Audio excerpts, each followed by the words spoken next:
Hello guys! Welcome muli sa Noah's Garage. Sa video ito, mag-install tayo ng 70 A510 set na dashcam. Okay, so yung hardware din natin ito dito sa Almera Nissan na ito. Okay, so stay tuned. Okay guys, so ito yung 70 dashcam A510 set. Ito yung pinaka mabenta, best-selling na brand ng 70 siya siyang dual channel recording, so front and back siya, no?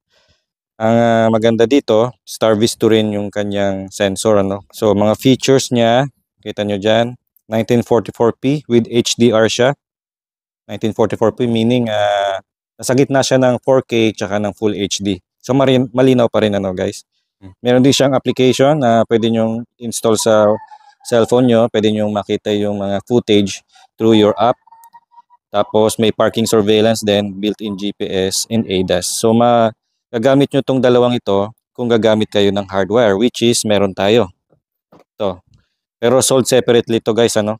Kaya kung bibili kayo ng dashcam na 70 I suggest bibili rin kayo ng 70 na hardware kit.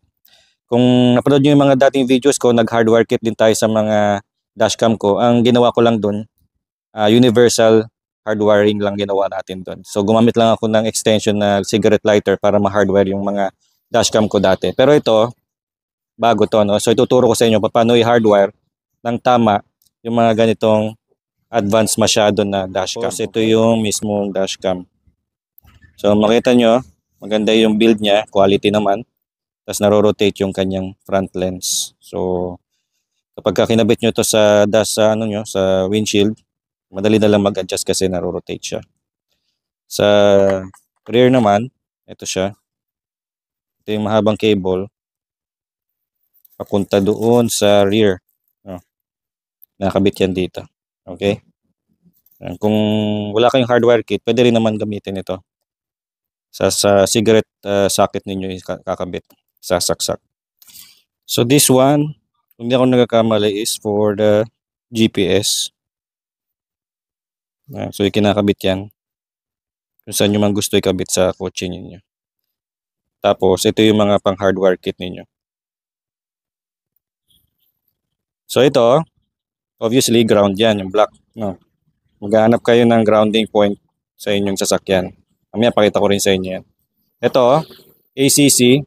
Ito yung kadalasan na ginagamit natin guys, no? Yung accessories na fuse. So dito natin tinatap lagi yung ating dashcam. Ibig sabihin, ito yung hindi siya always on.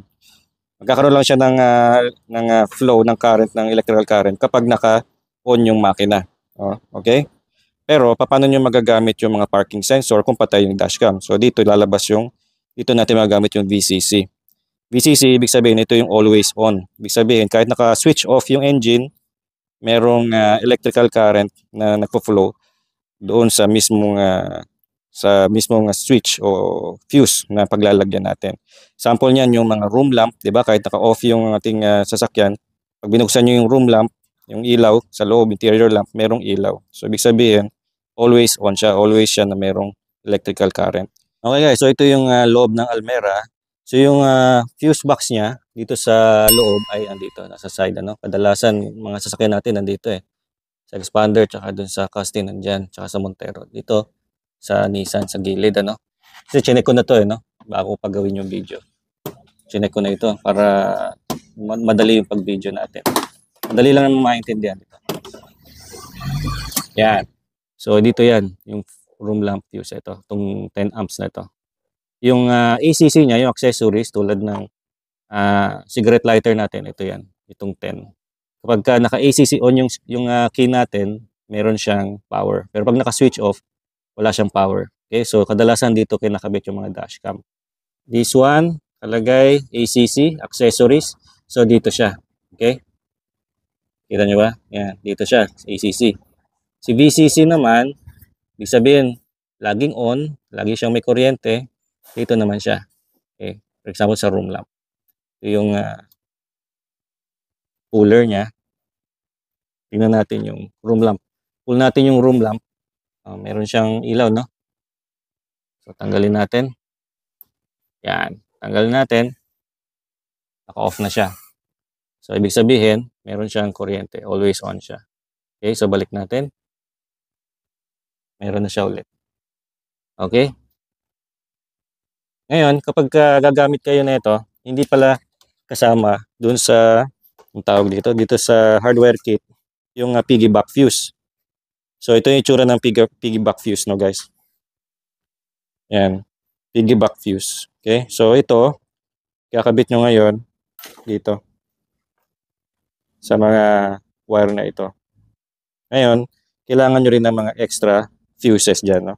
Kung ano yung amps doon sa ano natin, fuse box, yun din ang gagamitin natin na fuse para dito sa piggyback fuse. Okay? So, ito yung wire para dyan sa ating main dashcam. Ito naman yung sa rear. Okay? So, ikabit natin. Okay guys, so nakabit ko na siya. So, ito yan. So, dito siya nakasuksok. Papunta yan dyan. Yung sa rear dito dumaan. Ito yung isa. Ayan. Ito, ikakabit natin siya dito sa GPS niya tsaka sa SIM module, no? So, ito ay lalagyan ng SIM. Itong isang to. Kung gusto nyong magamit yung GPS niya, lalagyan nyo yan ng SIM card. Okay? So, dito nakasuksok yan. Itong wire na yan, dito susuksok. Tapos ito na yung pinaka-hardware kit natin. Ito. Mas kakabit natin maya-maya. Pagdating dito, so bahala na kayo kung saan nyo gustong ikabit yan. Pwede dito. So, ito yung BCC, di ba? Ito yung 10. Kunin natin. Tapos, lalagay natin siya dito. Sa baba ng piggyback fuse. Okay? Sa baba.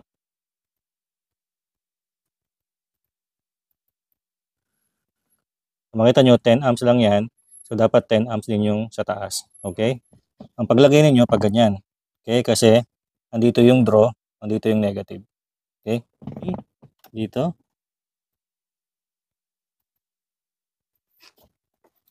Dito naman yung ACC. Yan. Dito natin lagay yung ground, no? Dito. Yan. So, ito natin nakabit na yung ACC. Ito yung BCC sa baba. Ito naman yung ating ground.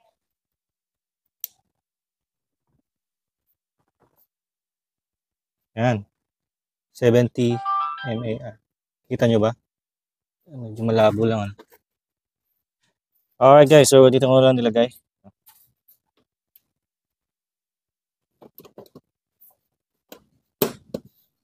Alright guys, so set up na natin yung pag-hardwire natin. Lalagyan na rin ngayon natin siya ng SIM card. Okay, so yung SIM card nyo dapat may load. Siyempre mga SIM card ngayon 5G, 4G na. Ang Omni na ito ay 4G capable, ano. So yung mga parking surveillance niya, GPS, live streaming, magagamit nyo lang yun kapag meron kayong 4G connectivity, no? So buksan natin yung SIM tray. So kasama na ito sa package, no? Buksan natin yung SIM tray. Lagay natin yung SIM card.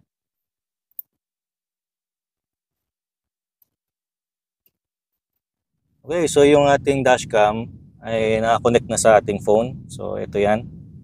So kailangan natin i-set up muna, no, para magamit natin yung mga features niya, no. Settings. Sa video encoding format, high compression.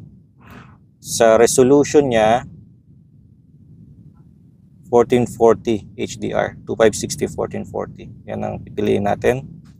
Sa video clip duration, depende sa inyo yan. Ako ginagamit ko 3 minutes eh. So 3 minutes. Pero kung maliit yung inyong tawag dito, SD card, pwede yung 2 minutes clip lang. Para every 2 minutes na another file na siya ulit. So nakalimutan ko guys, ano, mag-add pala tayo ng 4G dito. Kailangan natin i-add yung 4G. So add lang natin. So yun yung mga steps. Next lang natin, next. Ayan. Yun. Okay naman siya. Ayan. So nakita nyo, may ilaw na siya. Okay. So press natin okay. Read SIM card, okay. Congratulations, 4G module bound successfully. So pag Pagkatapos nyo i-edit yung settings, punta lang kayo sa 4G module. Yan na, lalabas na yan. Try natin itong vehicle location, yung GPS niya. So for example, nagpark kayo sa isang lugar, nalimutan nyo kung saan nakapark o gusto nyo malaman kung saan nyo na-park yung sasakyan. Vehicle location lang, type natin, click natin. Yun. So, alam ng dashcam natin kung nasaan tayo kasi naka 4G connected tayo, no? Okay, so nandito tayo sa Amoranto. Tama. Between Bulusan Street at Amoranto Street. No? Sama nandito tayo. Okay? Yan, nasa Retiro tayo. Yan, naka-off yung engine ha. For example, naka-park kayo, na-detect niya kung nasaan kayo. Kasi nga, meron tayong GPS dito sa dashcam natin. Ano? Alright. Okay guys, so try naman natin itong remote surveillance. No? So for example, naka-park kayo, naka-off din yung ating engine. Parking surveillance mode yung dashcam natin. Try natin ito. No? So for example, naka-park kayo, gusto nyo tingnan yung surroundings ng area ng parking lot na pinagparkingan ninyo. Magagawa nyo yun sa dashcam na ito. So, kailangan nyo lang itap itong remote surveillance. Okay, so try natin. Kukonect muna siya. So, again, kailangan may load ang inyong 4G SIM. 4G network data is being used. So, dapat may load siya. Marami naman mga promo ngayon sa Globe tsaka sa Smart. Ayan. So, nandito tayo sa ngayon. Ito yung kanyang surveillance capture, no? So makikita niyo siya, di ba? Ang galing, di ba? Kahit na malayo kayo dun sa inyong kotse, sa dashcam ninyo, makikita ninyo yung na-capture ng camera niya. Okay, para matry natin yung parking surveillance niya, yung APP alert. So off natin yung ating engine. So naka-off yung engine, for example. So naka-parking surveillance mode na siya. So, for example, nakapark yung sasakyan ninyo, syempre wala kayo sa area at may bumangga sa sasakyan ninyo, mag-automatic recording yung dashcam ninyo. So, pakita ko sa inyo, no? So, naka-off yan. Naka-off siya. Pakita ko sa inyo. Yan. So, bigay siya ng alert dito sa inyong app, no? Yan, no? Vehicle suspected of collision. Collision of course, no, sabi. View your vehicle status. So, ibig sabihin, pagka nagkaroon kayo ng ganitong alert, no, warning message, kailangan yung puntahan yung sasakyan ninyo. So, tingnan natin ulit.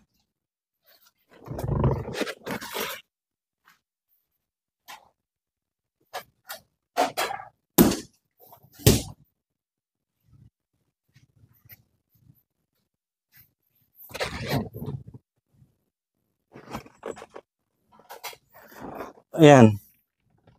So, meron na naman siyang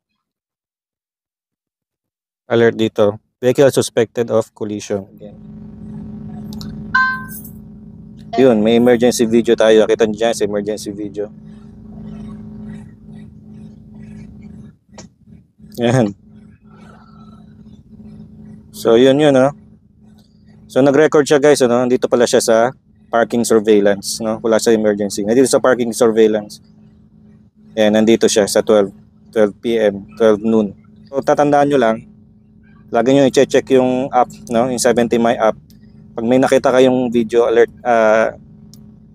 emergency surveillance alert, mga notification, ibig sabihin, kailangan nyo bumalik sa sasakyan nyo kasi nabangga yun, no? So, ang ganda.